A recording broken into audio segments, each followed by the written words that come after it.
Hello and welcome to NBL Overtime from wherever around the country you are watching.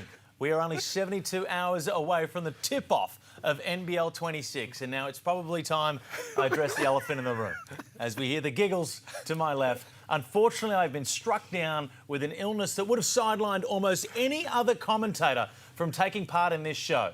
But right now it is either with an eye infection, it is either we wear the sunglasses today, or we look down the barrel in constant tears for the entire time. So with that being said, welcome in. Unless my nose is destroyed as well, you can almost smell the tip-off to NBL 26. Felix, man.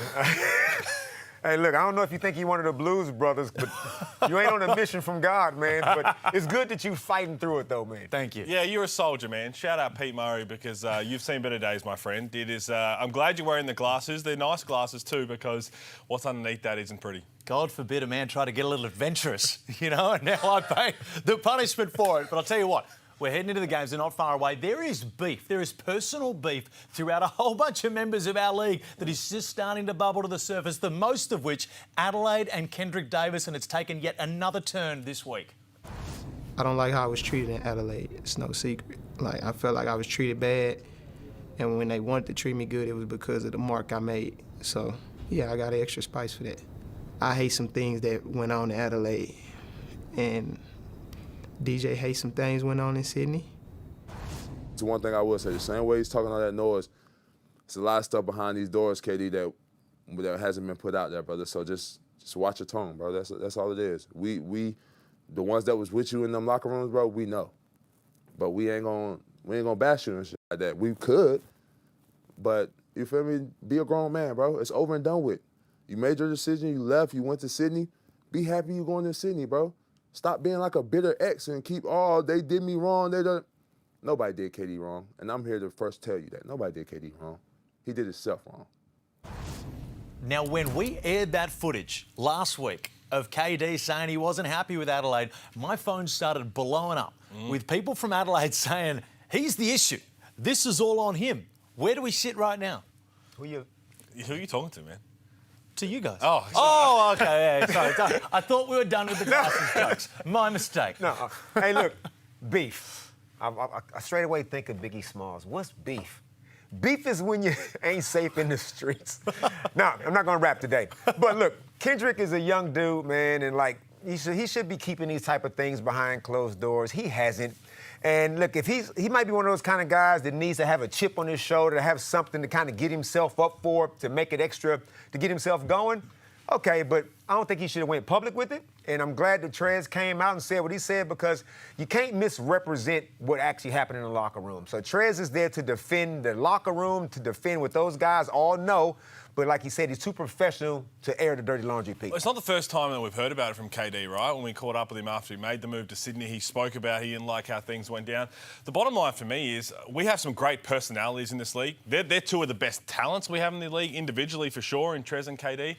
But I love that we're getting this kind of stuff because it's easier right now. We saw all the media last year and everything that came out where if everyone was just like, yep, things happen, like we'll move on, and people were trying to find out what it is and we never really know, it's only going to build up. We're going to watch that game anyway, but, geez, it's going to make it a whole lot of fun to watch. And we don't want to silence the personalities we have in this league. No. I understand to a degree. Now it's probably like you're going to have to focus on basketball. Kendrick's going to focus on baspill. Trez, but that's who Trez is. He's outspoken, and we love him for that. Trez is fine. From where we're sitting, like, of course, you know, we like to talk, like to spice up a little bit, but the game don't need any more spice, right? But if you Sydney Kings, if you Brian Gorgon, you looking over there at Kendrick like, will you shut up, man? Just worry about gelling with the backcourt that we have. Just worry about making yourself a NBA-type ready dude. They don't need any extra distractions. Well, there was an article that came out as well that claimed that Kendrick Davis was now on a media ban, which, from what I've heard, was not true. They denied one interview. They are not muzzling Kendrick Davis as much as they'd like him to probably just relax a bit. Or they're not muzzling. They're going to allow him to keep talking and being who he is, and I think that's the best way to approach it with Kendrick Davis. Pete, I want to ask you a quick question because you got your ear to the ground more than anyone else. Do you believe that what we're hearing from the Adelaide camp is that Kendrick was the problem? Or do you believe that it's just a little bit, you know, everyone's at fault here? No, I think everybody is at fault. I think you go through, if you actually had people and do a timeline of events of everything that we don't get to see what happened behind closed doors. Let's be clear, we've all played the game. There's a lot of things that go on behind closed doors that never get out. And we saw some things get out in Adelaide. There would have been points in time when KD had his issues for sure. There would have been points in time where Trez could have done things differently. a hole down the roster. I mean, we go down last year, Isaac Humphries had that on radio. He would want his time back again there if he could. There's plenty of things where you'd want to take back if you had the chance. I think there's understanding what we're seeing here is that, yep, KD, there's things that shouldn't have happened the way they did. Trez the same, and now they're all trying to move on. But I do like your point about being in Sydney. You're right, not a media ban, but hey, we want KD to now focus on hoops. KD wants to get to the NBA, and this is part of moving to Sydney where maybe if he was in a different club, they let him have a response back. But it's like, hey, this has gone on far enough now. That game's going to be circled for everybody's calendar in Australia anyway. Let's focus on hoops. So I commend Sydney for doing that because we got what we wanted out of it. Two guys who are going to be fierce rivals. Now it's going to be fun. Well, the drama's moved up the highway a little bit as well because the Illawarra Hawks head coach Justin Tatum was not happy with the treatment of JaVale McGee. He said this to Code Sports. JaVale is 7'1" and skilled at it, so he's going to cause problems for a lot of people. But at the end of the day, you still have to play basketball the right way, and it's not taking his knees, big claim, holding him or taking him out mid-air. I think it's a message to the league, to the fact that we are going to do our due diligence, and I'll tell you what, it's hard to read this one in these eyes, clipping plays that we feel are not basketball plays and sending it to the referees. Now, this comes out from a practice game they had against the Sydney Kings where Justin Tatum feels that they wrongly targeted JaVale McGee in a dirty way. Now, Andrew Bogut clapped back. There's a lot of wording on this one. Clapped back and said that is complete nonsense. They weren't going for him. It was a guy trying to earn his roster spot. Well, again, I like it from both parties because if you're Justin Tatum, you want to protect your star guy. That's the first time they would have played. We didn't get to see him in the Blitz because he's a late arrival, obviously recovering from pneumonia. But understanding what Bogut's saying, where when Kelly Lepepe went down, you've got young guys fighting for a roster spot. And let's be clear, JaVale McGee's one of the best players we have in this league now, three-time NBA champion. If you're a young kid trying to prove yourself, you're probably not going to be able to be more athletic than him. You're not going to be able to throw your weight around. So you're going to have to try and do absolutely everything you can in a preseason game that's not even televised where JaVale's probably just trying to get through it. Like, it's his first time here, so I can understand why you're scrapping and clawing from a Sydney perspective, and I can understand with Justin Tatum.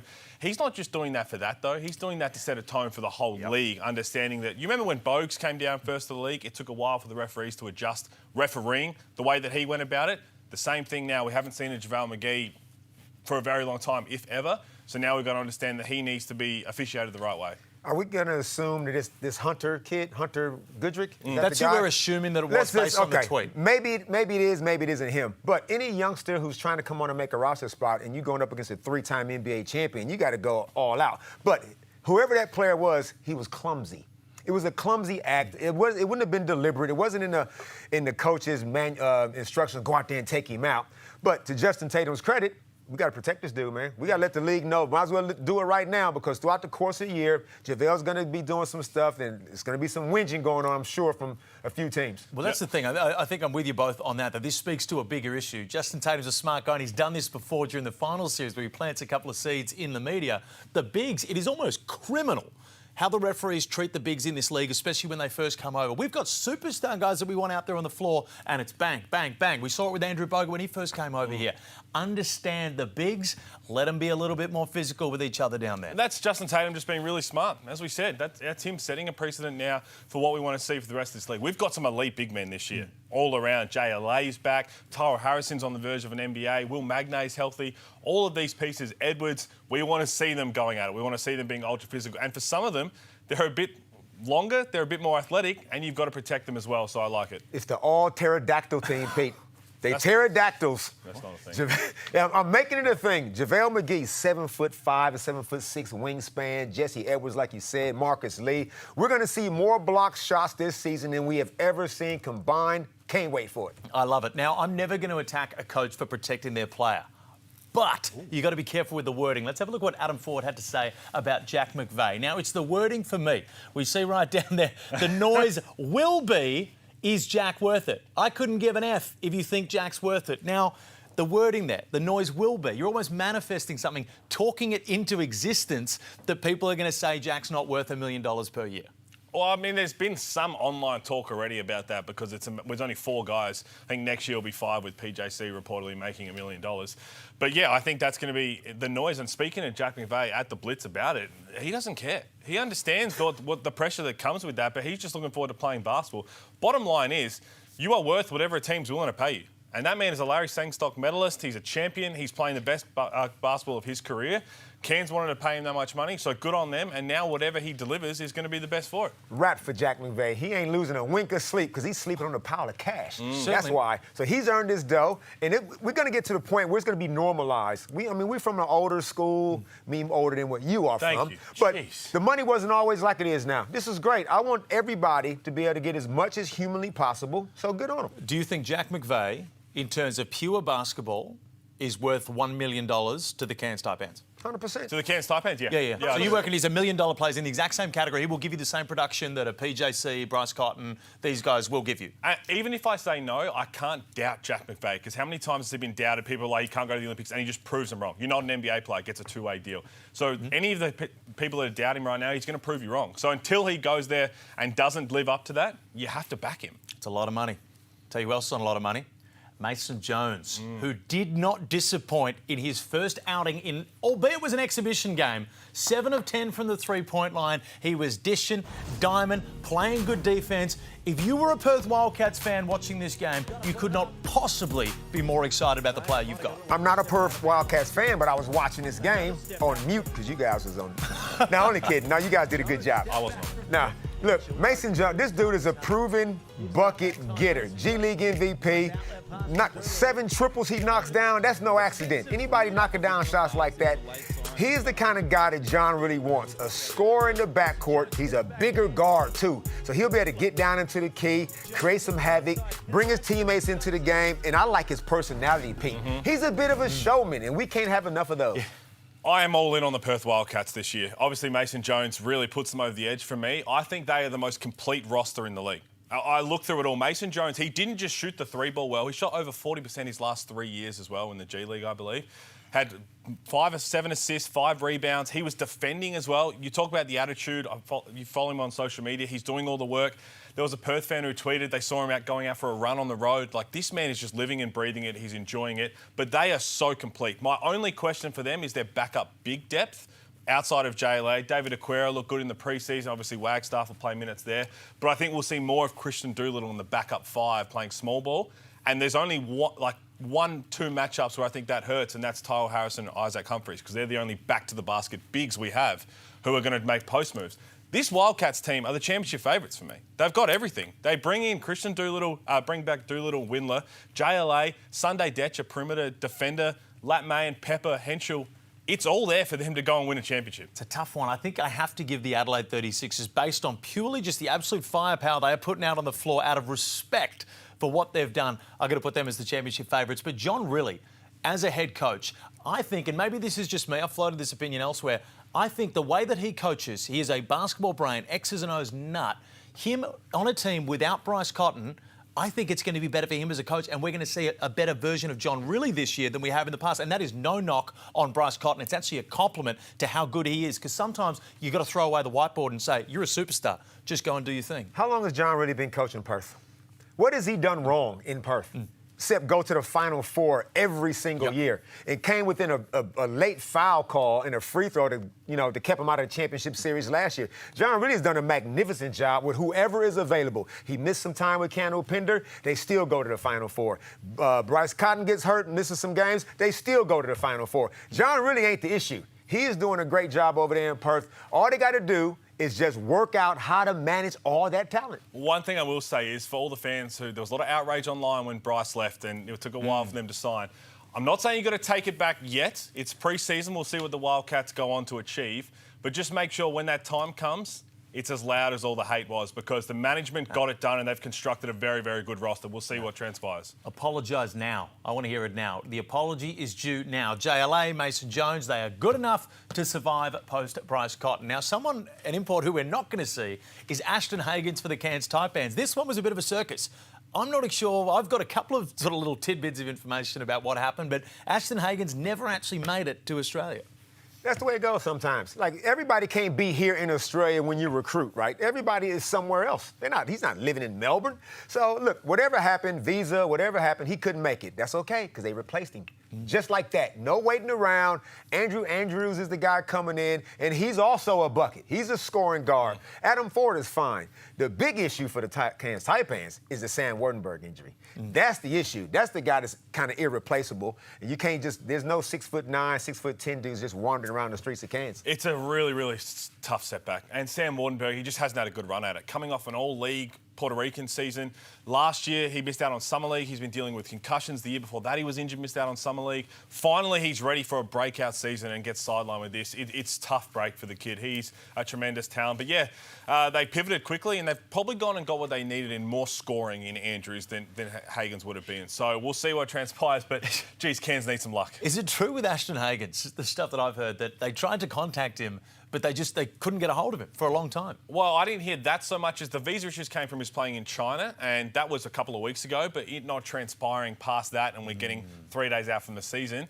Plus, the Wardenberg injury probably means they would have had to. It could be a silver lining for what they need as a team makeup. I think more will filter out about that one very, very soon. But it's time for an Ain't No Cupcake League. All shout out to Corey Homicide Williams, our brother. Now, even when I'm in here wearing sunglasses, that's almost like a homage to the great man there. But I'm going to kick this off. Now, there's been a lot of off-season signings. And usually when there's an off-season signing, they announce a little graphic, a press release, something like that. Oh, no.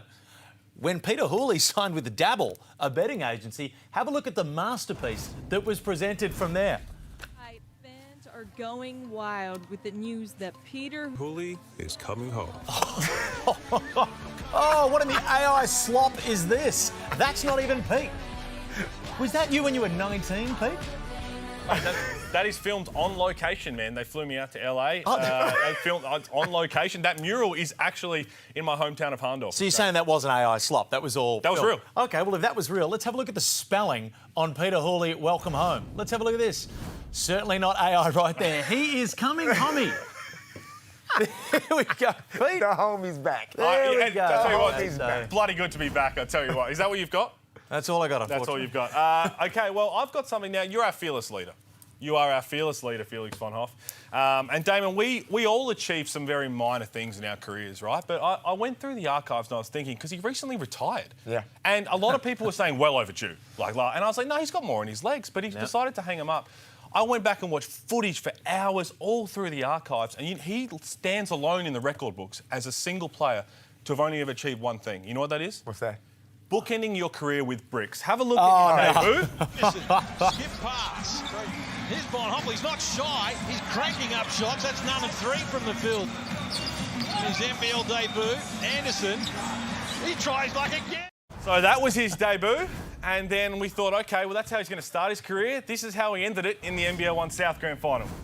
Gets subbed in. At the end, it's a tough loss. And he says, you know what? Let's have one more shot, and clanks it. The only player to ever go out the way he came in. And again, you're in the record books, my friend, because have a look. The only player to book his career with bricks. Congratulations. First off, someone at Jam TV who made that graphic is getting destroyed. And 2, I'm not the only person to ever start a career with on stage, didn't you? Well, That's beside the point. Get to your cupcake. Get to your cupcake, Damon. All right, hang on a minute. Don't be rushing me. Oh, no.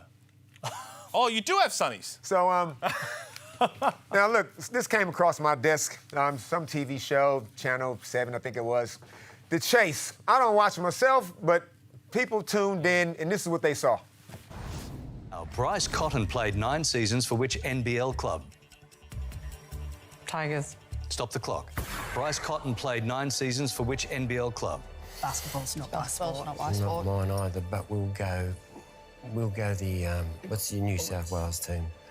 Sydney Kings. Sydney Kings. Go that I think one? we'll go Kings. yeah. Kings, happy with that? Sydney Kings. We're going to try Sydney Kings. Perth Wildcats. Now listen here. Dagger. You 4 Chase people, where the hell you been? Bryce Cotton is a national treasure. How dare you not even know what sport he's playing, like which team he's playing for? And Larry Ebner, come on, man. Like, if you want somebody to come on the show and actually provide some basketball knowledge, I'm your guy. OK. Well, I thought that can was a we get fantastic segment. Didn't know it was going to end in self-promotion. Those 4 need to be sidelined at a game. Can we go out and get them to a game so they can realise what they're witnessing? That was a pain. That was a pain. It I hurt reckon my we heart. don't invite them to do anything. I'll tell you what, we're going to break down the first 2 games of the round coming up next.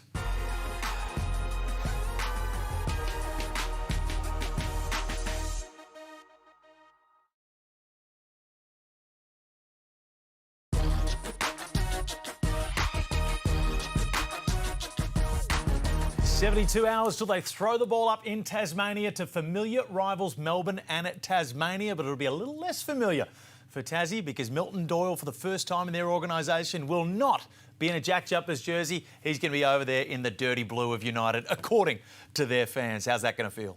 It's going to be fascinating to watch. And again, speaking to all Scott Roth, Will Magnay, even Milton Doyle, they know it's going to feel different, but there's no denying what he brought for the Jack Jumpers. He brought them the first title, one of the greatest sports stories we'll see in Australian history. 3 years in the competition, they get to a championship, they win it. So, yeah, fascinating story that he's achieved. But, yeah, going back there, it's going to be... I'm very interested to see how the Jack Jumpers fans react. I think most of them are going to give the love that he deserves. But you did see online when it happened, some people were saying, you're not loyal, you're all this. Professional sport... We see it in the NBA, we see it in a lot of other sports. Loyalty is hard, it's a business. Hey, look, even the great Leonard Copeland didn't finish his career at the Melbourne Tigers. I mean, it happens. This is the life of an import. The good thing about Milton Doyle in the Tassie situation is there's no beef. Nobody's coming out saying anything bad about each other. He was a free agent. He tested the waters. Looked like Melbourne United threw a couple more dollars his way.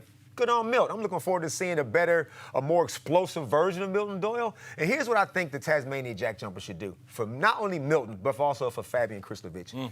Let's get on the big screen. Let's get the celebration. Let's get the highlights up there. Let's reward these guys. Let them know that they was a part of history, and this is what we think of you. I'm okay with teams doing that for people who had significant impact on their previous teams. Because we see a lot of movement, obviously. Maybe 1 or 2 years wouldn't be here. But Krislovic, as you said, he was there from day one. He helped build all of that culture, won a championship. So for those two, I would love to see some sort of welcome back, thank you video. We'll talk about Bryce when he gets back to Perth. That better be a standout one. But there's all of that for sure. I'm with you on that. But it still will feel weird. It's going to feel weird because I think Doyle's in for like an all-NBL calibre season in Melbourne United. The knock on Milton Doyle is that he can be a little bit inconsistent at times, even with his shot attempts, not just, his field goal percentage. And for Melbourne United, what they needed going into this year is someone to be able to grab the bull by the horns at the end of the game, which is Milton Doyle. Is he going to be able to play that role enough for Melbourne United to be a championship contender? Milton Doyle's got the clutch gene. We've seen it, right? But that Tasmania, that last season there, that was a very wild and weird season. Everybody's injured. Shawnee Mack goes out. Will Magnay is hurt. Everybody's all banged up. And Milton Doyle kind of, he would float in and out of games. But he also had some game winners that season as well. One thing about Milton Doyle, when he comes back now and play with this particular team, he don't have those same issues. He's got studs all around him. He can just pick his spots beautifully. It won't be a big deal if Milton goes out and gets you 12 points because he might have 9 rebounds, 8 assists, 4 steals. Who knows? I think he'll be fine. I think this Melbourne team, the makeup needs him to be more aggressive every single game. I think we're going to see a really good Finn Delaney. Edwards looks great. Tyson Walker, yes. Chris Golding's been in and out with some injuries and being rested in the preseason.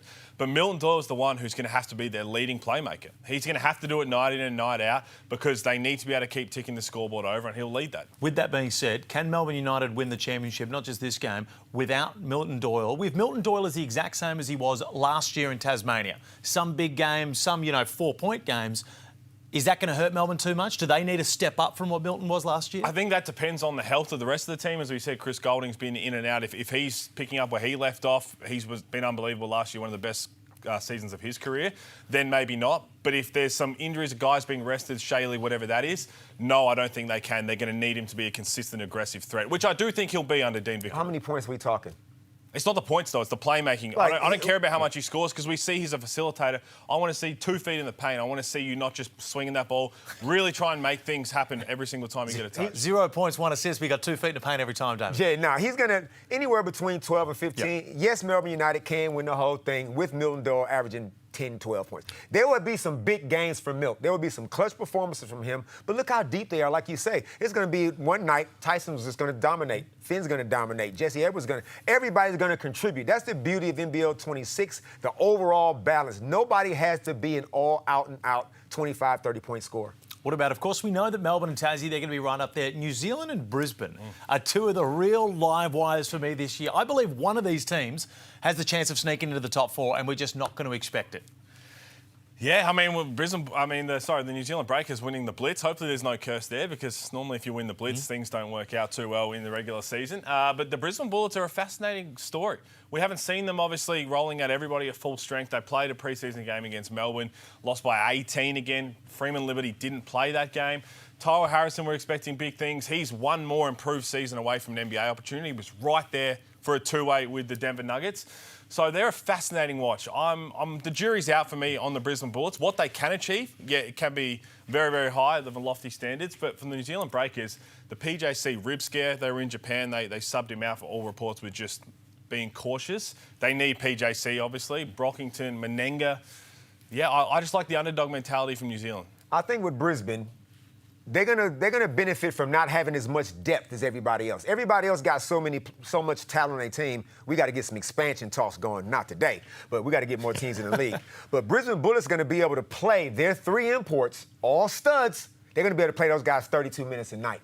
That means when you put your bench on, yes, that's a talented bench, but you're going to have Jaden Adams, who's on fire. He's going to be dropping some 40-point games. Obviously, the other 2 imports going to be there. Javon Liberty, he's a bucket, as well as Casey Prather. So I feel like you're going to see more of those guys, and yes, they are a playoff potential team, like everybody. The best part of this season is every single game you look at, no matter who's playing, there is marquee matchups. I look to this Brisbane-New Zealand matchup, Freeman Liberty taking on Isaiah Brockington. That is a matchup where I even felt last year we probably had 1-2 games around that would have a matchup of this sort of calibre. Yeah, I mean, I've locked in Javon Freeman Liberty as leading the league in scoring. I just think that he's had that reputation for anyone who's followed him before he touched down in the NBL, but scores in a variety of ways. And Brockington, Damon, I know you love what he brings, but he has this underdog mentality where he loves that no one's picking New Zealand. Speaking to him in Canberra at the Blitz, he's like, it's great. That's how I want it, because I'm going to go out there and prove it. And alongside PJC, that's what's going to help these new imports thrive, is if whoever's alongside them can take a lot of pressure off and help them fill it up. If Jalen Adams gets back to his form, Javon Freeman Liberty is going to be a leading scorer. If PJC does what he does best, Brockington's going to be able to thrive. So, yeah, I'm great that we have them in the league, but it's going to be fascinating to watch. And on the Bullets, out of all the stars they have, their most important player for me is Sam McDaniel. Because no matter what happens... Most important player? Because you need to play defence in this league. The history will show us if you're not a top 4 defensive team, you are not going to be able to win a title. And I look through that roster, he is the head of the snake defensively. Harrison can do it, yes. But everyone else, Jalen Adams, I know he doesn't turn your head as an elite defender. Everybody else has to be able to follow his lead. He's healthy now. They're going to have to set a tone defensively, because if you can't defend, you're not going to win. No, we all know Sam's work. Sam's going to be fantastic. I don't know how many minutes he'll play in that backcourt, but whenever he's on the floor... He's going to have to, though. I'm just saying. He's not going to play 35 minutes a game. He's going to be mixing up. You can't have all... Because they're too small. If you go to 3 imports and Sam and Tyrell, they're too small. But anyway, when he's on the floor, good luck scoring on him. I'll tell you that. But with New Zealand, though, you got to start making T-shirts right now. His name is Isaiah Brockington, but it's Buckington. You watch. Nobody's going to turn a blind eye when he's averaging 25 points a game. We both got him up there in our top 25? I can't see why he couldn't get 25. 25? Last year, KD got 25 a game. Bryce averaged 28. I can't see any reason that Brockington don't average 25. You should have kept the T-shirt idea for yourself, because you could have patented that. You could have done a little bit of That's side right. I'm cash. sure he'll This look is after fantastic. I love it, because we're going to be calling a lot of New Zealand games, so I hope the Brockington is as advertised. What about Lamar Patterson, the nominated injury replacement player for the Brisbane Bullets? Personally, out of all the nominated replacement players across the league, this guy's a stud. This guy's no joke. He's in one of the best shapes of his life, they said. He's been working hard. It seems to me like citizenship is very close for him. He's hung around since he first arrived in the league. Let's not forget, when Lamar Patterson first touched down, he was a top 3 MVP finalist. Yeah. And then he went to New Zealand. Things didn't quite work out for him, but he stuck around playing in the NBL 1 North, continued to work out. Right now, from all reports, he is absolutely moving well. He's balling out. If he becomes a local at some point, I think a lot of teams will be lining up to sign him if he can become a local. Welcome back to the league. All you can ask for is a second chance. Sometimes you don't get 2 chances, but Lamar Patterson gets a second chance with Brisbane. He's obviously been plying his trade. Good luck to him this season. Let's hope he grabs it with both hands. Break now. We're going to chop up Derek Rucker's top 15 next.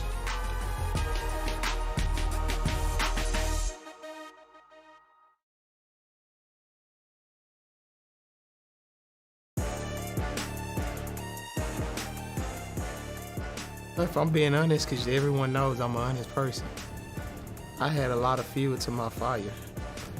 I first got here, they released the top 15 of best players I wasn't even thought of. They released another one I wasn't thought of mid-season.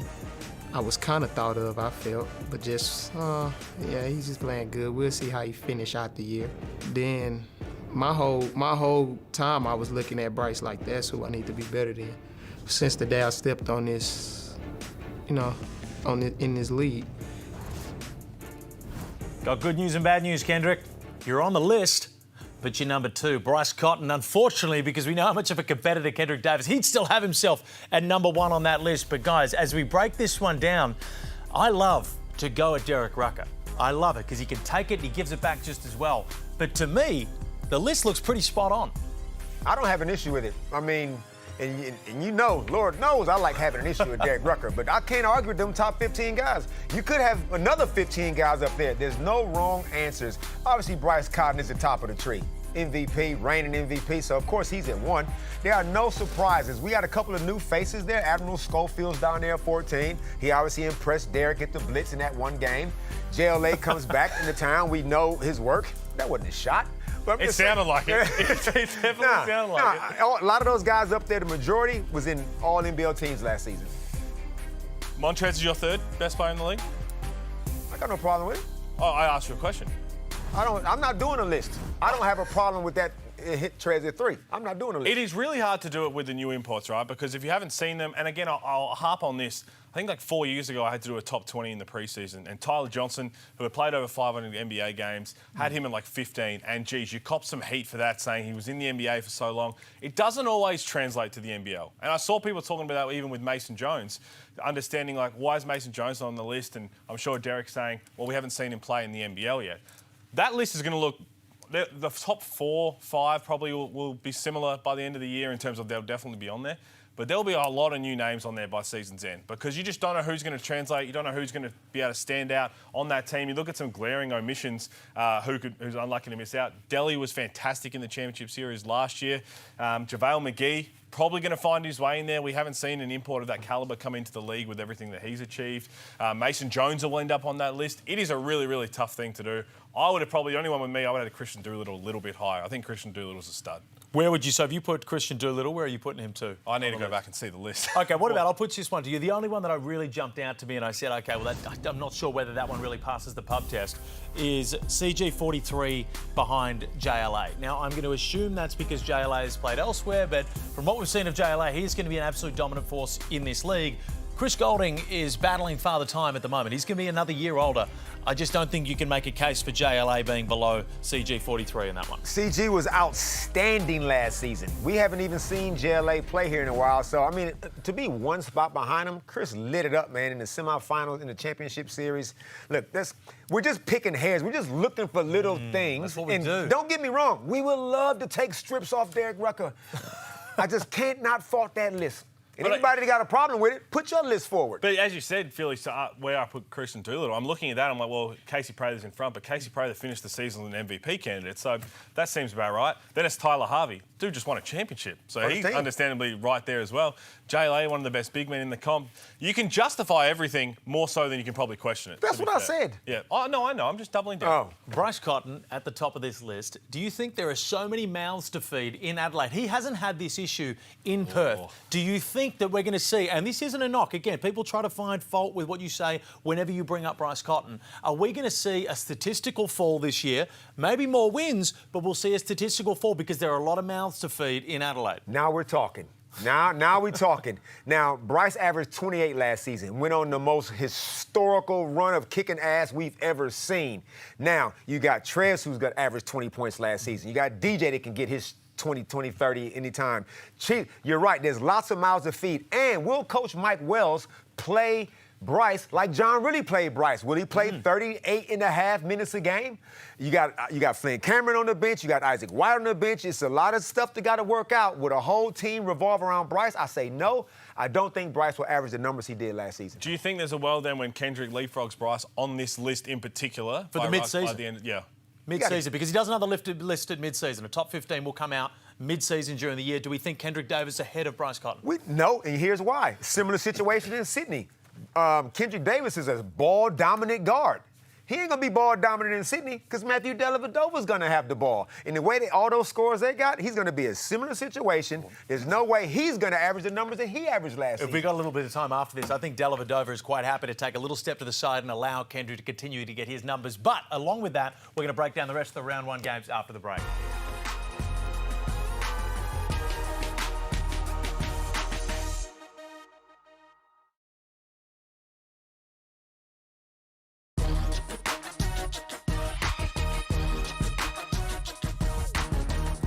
Here we go. Saturday twilight game. Southeast Melbourne Phoenix taking on the Cairns Taipans. And the big story in this one is after a very, very underwhelming preseason, will Vrens Blyenberg be there? Now, maybe that's aggressive. But I just think with what he's brought and what this team is about, they seem to be completely contrasting. And if I'm the Southeast Melbourne Phoenix, he might be there, but he might be on the bench. Well, he's coming off the bench now, so that's how you look at it, right? They played the early preseason games. Now he's coming off the bench because Malik Lewis has taken his spot, and deservedly so. Malik Lewis looks great, which we can talk about in a bit. They'll want to see more out of Vrens quickly, for sure. I think there's just been times, it's not so much that you get ejected in the preseason. I think that was just a bit of frustration built up because he hasn't managed to probably ball out the way he wanted. But again, it is just the preseason, so you kind of give a little asterisk there. But this makeup of the team with the imports they have, they bring in John Brown, who's more than capable of filling it up offensively, but he has a defensive reputation to be the best in the league. Geordie Hunter, outside of Sobey, Owen Foxwell, Malik Lewis, who are their playmakers? Who are the guys who are really going to be able to turn the scoreboard over? That's why you bring in a guy like Vrens. We haven't seen it yet, and they'll be hoping that he can get it as quickly as possible. And sometimes coming off the bench helps. We've seen it. Some players, imports, have come off the bench and they've flicked into gear. But even in the couple of games on the weekend, the international series, I didn't see that aggressive mindset when you come off the bench. When you go, you know what, I'm going to have a different look at it. I didn't see that, and I'm sure Josh King wants to see that. Vrens. How many of us have them? Friends. Ones we can depend on. These guys are not your friends, Vrens. I am. I'm not jumping to conclusions in the preseason. Preseason don't mean nothing. You don't get no points for it. You just said Isaiah Brockington. Yeah. You've been going on about he's going to be the goddamn league scorer. Don't distract me.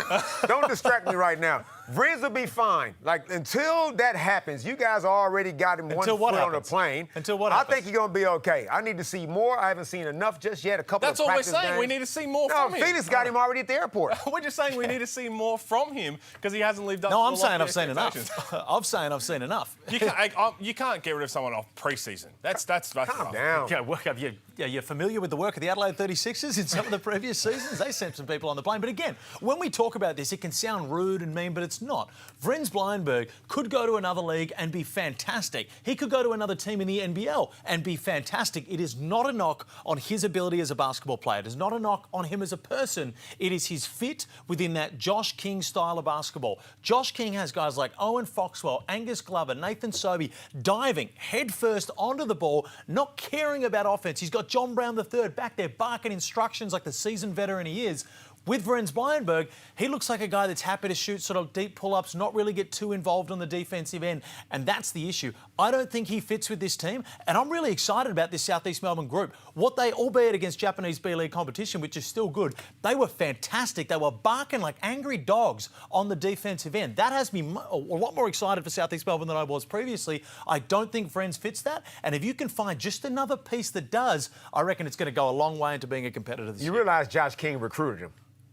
I do. So, you think he got it wrong? Yeah, I think he got it wrong. I think he got it wrong. How many loose balls did Matt Hurt dive on last season? Well, they weren't that good, were they? I'm just saying. But this is what I want to see on. You're talking about. But hold up, is Vrens Blyenberg giving you the same offensive production that Matt Hurt's giving you? Well, let's just wait and see. He certainly will not. I know Derek Rucker made an outlandish bet. Vrens Blyenberg is not going to be as good as what Matt Hurt was. I'm willing to die on that hill. I get what you're saying. If you have an offensive talent that's good enough, then they can get away without doing the extra stuff. But I don't think Vrens right now is what Josh King needs to compete for. And I saw him in some practices down at the State Basketball Centre, and his one-on-one game is so silky.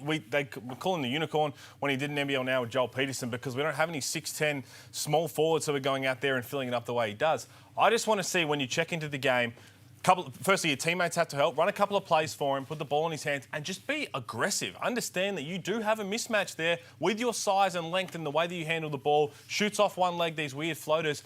I want to see him get to that early and often and then start to play with the confidence because it's there. It is there. It's in the preseason. We're probably reading too much into it. I understand. No. But again, they definitely want to see more of that aggressive mindset to tick the scoreboard over. Defensively, they're going to be one of the best teams in the league. We've seen that already in the preseason. They'll just want to see a bit more offensive aggression from their imports. Imagine if they just had that one more piece. Perth versus Tasmania. Tassie could be coming to this one off a high, beating their arch nemesis Melbourne United, or they'll be desperate and hungry, and we know what a back-against-the-wall Tassie team does. This is going to be a real interesting one for Perth. Can't wait for the season to kick off, first of all. But yes, Perth going on the road, Tassie obviously home, opening up, you can't get a ticket in this joint, so they haven't knocked any walls out yet, so it's going to be jam-packed full of Ant supporters in there.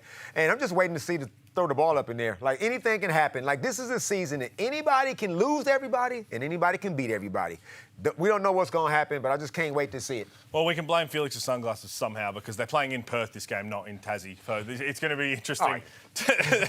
I understand you were distracted. But you know what? If you knock some balls out, they'd still be able to fit more people in. Yeah, this is going to be fun. And this is the matchup you're looking for in here. JLA versus Will Magnay. They battled each other in the Championship Series a couple of years ago. One of the best offensive, talented big men in the league. He's a guard trapped in a big body, JLA, against the best defending big man in the league. I've got Will Magnay as my best defensive player come season's end. Healthy right now, Olympian, played really well in the Summer League, was close to a deal with Memphis. He is their foundational piece. He is their pillar, and this is what you pay the price of admission for. Right here, right there. Magnay, JLA. This is what everyone wants to see. Two of the best at what they do going head-to-head. They've had matchups in the past. This is going to be fun. God forbid the referees get involved in this one and have both on 4 fouls in the first quarter. That's the only thing that could destroy this matchup, so we hope that they allow the boys to play. But have a look at this matchup from the NBL 24 Championship Series, Tassie and Melbourne. What do you read into this, Damien? I remember that season. Now, obviously, JLA, Dean Vickerman used to sub quite a bit, and a lot of guys was playing half a game. One game, I think you said, Pete, Josh, JLA played 19 minutes. He never was on the floor for those big chunk of minutes that he can really impose his will. But I feel like this season, John Ridley's going to play this man 30 minutes, 28 to 32 minutes a game. And then you're going to get the full wrath of JLA. Yeah, it's going to be really fun, but the matchups all across the board. So that is one to watch. Tiger Campbell, he's a lot shorter than Mason Jones. That's going to be fun. Bryce Hamilton, Dylan Windler. And again, with the Jack Jumpers, they got some question marks with their backup big depth as well. Majuk Deng will slide down to the 5 at times, but every game's going to be a cracker this season, for sure. That's what I've been trying to say. There is matchups in every single game that has me tuning in. It has not been like that in the past. And this is someone who lives and breathes the NBL. There's been matchups where I'm like, I don't want to watch these two teams go to head-to-head. Now, every single time. Was that not the case for you? No, I thought you were going to just say two teams from the past. I was waiting. I thought you were actually going to name No, there were games in the past where I said, that's a boring basketball game. I'm not going to watch that. There is not a single game on this schedule now where I look at that and there isn't something that draws me in. Every game is must-see TV. Every one of them. Melbourne and New Zealand. Finn Delaney. Geez, would he not be feeling a little left out when he looks at this New Zealand team that has all the locals? They're putting the Kiwi bird back into the New Zealand Breakers. I feel like he'd be sitting at Melbourne United going, damn, I wouldn't mind being back with the squad. They reached out. They did have a conversation before when he was overseas. I said this very early when he got signed on a marketplace, that under Dean Vickerman, they go way back with their connection with Finn and Dino. I think he's going to have one of the best seasons we've seen from him in the NBL, playing with confidence alongside Edwards as well. Don't underestimate what it would be like to be a power forward when you come in with a big body next to you like Jesse Edwards. That's going to be fun to play against. It will feel weird because it's a very, very strong New Zealand core that they've retained there and brought back in the break. And the last time Finn was in the league, New Zealand management didn't have the coin like that. They didn't have the infrastructure really in place to attract to keep a guy like that here in the NBL. So this is more of just... Whereas now, Melbourne United, they've never had that issue where they didn't have the resources, didn't have the cash to go out and get guys. So down the track, maybe Finn might, when he get a little bit older, he might think about going back home to play with those guys. But I think New Zealand's going to be fine just the way they are. I dream of a day where it is 3 imports and an entire New Zealand roster, New Zealand coaching staff, New Zealand water bottle manager, whoever doing anything, they're from New Zealand. I think that's when the league will be at its absolute best. Predictions next. Break now.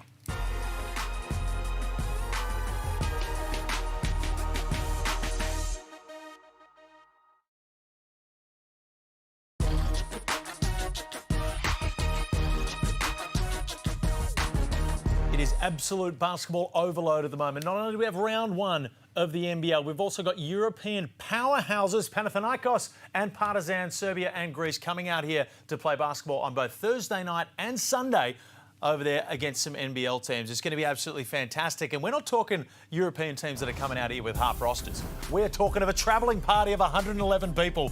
Their season starts in not too long, September 18 and 21, Melbourne and Sydney. These are full-strength teams that are coming out. It's going to be fun. Kendrick Nunn, Bryce Cotton, again, you don't get to see this. This is a very rare thing to have two of the Europeans' best teams come down here and they'll play each other and then play against some NBL talent. So a chance for probably Adelaide will use this as more of a fine tune, right? They don't play in round one. They haven't had everybody available in the preseason, which going into the regular season with all the questions we have around them, they're going to have to try and figure some things out. So this is a good test for them against a very, very strong European side. Adelaide and Sydney, the teams playing in these games, it is an advantage or disadvantage missing round one and having to play this game. For Adelaide, it's a massive advantage for that reason I just gave, because they have not had everybody available to talk through rotations, to talk through, I guess, hierarchies of how everything's going to work. This is hugely pivotal for Adelaide. I'm expecting Mike Wells to play that way. Win or loss doesn't matter. The result doesn't matter. Like you said, getting the reps out there, getting rotations sorted out, getting guys comfortable playing with each other, because last season is over with. So now they got to develop a whole new identity. So any kind of reps before the season starts is awesome. I love this. I love the European powerhouses coming out. You know what I'm not too fond of? The Illawarra Hawks over in Singapore, which I believe is the Intercontinental Cup. Maybe it's just me. Maybe the teams are fine with it, supporters are fine with it. I just think the travel, it's like the NBA games. I wasn't a huge fan of going over to do them in round one or round two. I'm not a huge fan of this either. It's hard to get the timing, understandably so, with us trying to start our season. But I love the idea of winning and going to play in a tournament, though. I love that, representing the NBL in a FIBA tournament. You just hope they come back healthy, because the Hawks have built a really strong squad once again. They've earned the right to go and show that they're the best team in this region, and I hope they go and do that and they come back injury-free.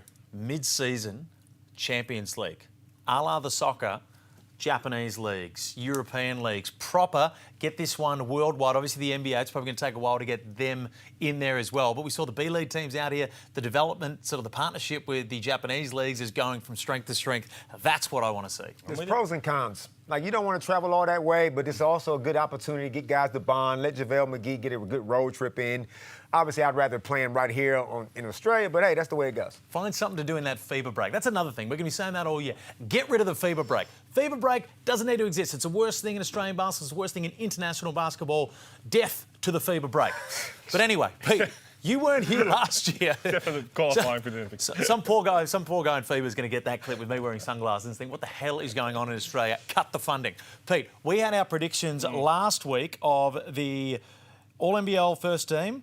Nope, championship. That's right. Let's just fix those eyes up for a second there. You take it away. We gave our predictions last week. Yep. It's time for you to get yours. Championship and MVP. I've gone the Perth Wildcats. I think they're the team to beat. I think they look really good the way they've retooled. Yeah, a couple of minor questions, but they've got all the pieces to go and win it all. And MVP, I can't go past Bryce Cotton. You can't go past greatness. He continues to rise to it. No one thought he had 28 points in him per game last year. He went on that historic run. I'm not going against greatness. Now, fans, I want you to take a photo of that, a screenshot if you're on your computer or phone, because I guarantee you it'll change at some point, and Peter Hooley will try to gaslight us into saying that that was actually what he did, because I'm convinced you got into the back end of the system last year and got one of your NBL cronies to change what you had predicted. No, I think just eyes were infected last year too. Damon, All-NBL first team and a couple of others. All-NBL first team. Gee, I lost a lot of sleep trying to put this together. You know, I'm not a big fan of these early season predictions, but I had to put something together. So obviously I'm going with first team. I'm going with Xavier Cooks.